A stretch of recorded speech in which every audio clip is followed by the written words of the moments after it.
Washington, 20 years after 9/11, Sekou Siby still feels the pangs of survivor's guilt.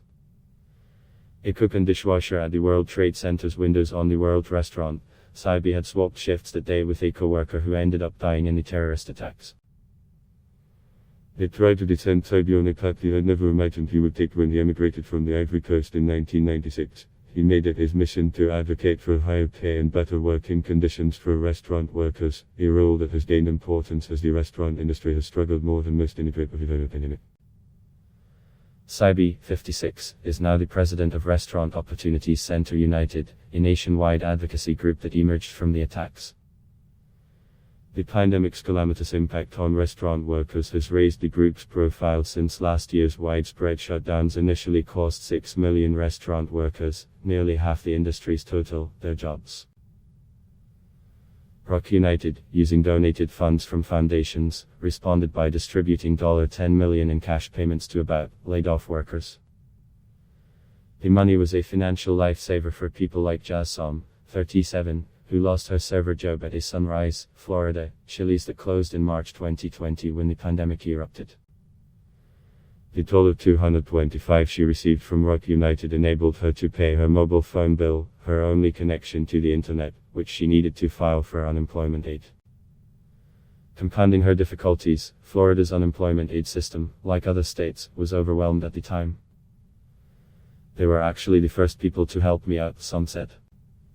It was a month before I saw unemployment. They really saved my rear end. ROC United helped keep its members informed during last year's debates over stimulus checks, supplemental unemployment aid, and other financial support. Some, along with about others, participated in a Facebook Live event with Sen. Elizabeth Warren in May 2020 discussing the Massachusetts Democrats' Essential Workers Bill of Rights that called for hazard pay, protective gear, and paid leave for essential workers, which includes food service workers. The group has also been active in seeking changes in social policies, having marched on behalf of a higher minimum wage and for the elimination of the federal tipped minimum wage for restaurant waiters, which has remained $2.13 for 30 years.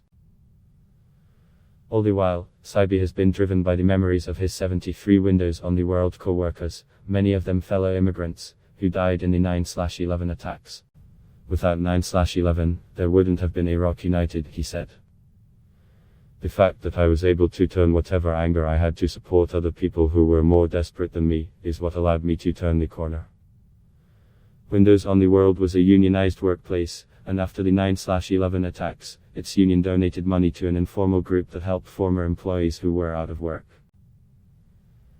In April 2002, that organization became ROC United, with Siby as its first member.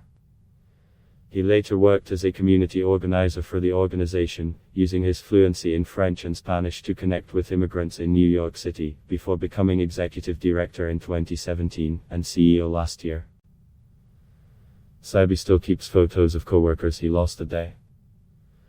One of them shows Abdul Karim Traore, a fellow immigrant from Ivory Coast who had been Siby's roommate when he arrived in the United States in 1996. Traore helped Siby find his job as a cook and dishwasher at Windows on the World. And it was Traore's wife, Hadijatu Karamoko, who first alerted Siby to the Sept. 11 attacks. She called to say that Traore wasn't answering his phone. Traore had left that morning at 4 a.m. for his other job, delivering newspapers, before heading to the Twin Towers at 7:30 that morning. I did not know that it was the last time I was going to see him and hear his voice, she said Wednesday in a virtual call organized by ROC, her first public comments about her husband. Another photo captures Siby and Isidro Ottenwalder, who had just obtained his citizenship 6 months before the attacks, allowing him to travel to his native Dominican Republic to marry before returning to New York City. And then there was Moises Rivas, who had asked Siby take his Sunday shift at Windows on the World. Rivas, 29, who was performing with his band that Saturday night, didn't want to work an early morning shift, which often began at 5 a.m. In return, he offered to work Siby's shift that Tuesday, Sept. 11. An immigrant from Ecuador, he left behind a wife and 2 children. In the years that followed 9/11, ROC United began engaging with victims of other tragedies. After Hurricane Katrina devastated New Orleans in 2005, the group established its first chapter outside New York City. It now has 59 employees in 11 cities, including Los Angeles, Chicago and Minneapolis. Adblock Test Why?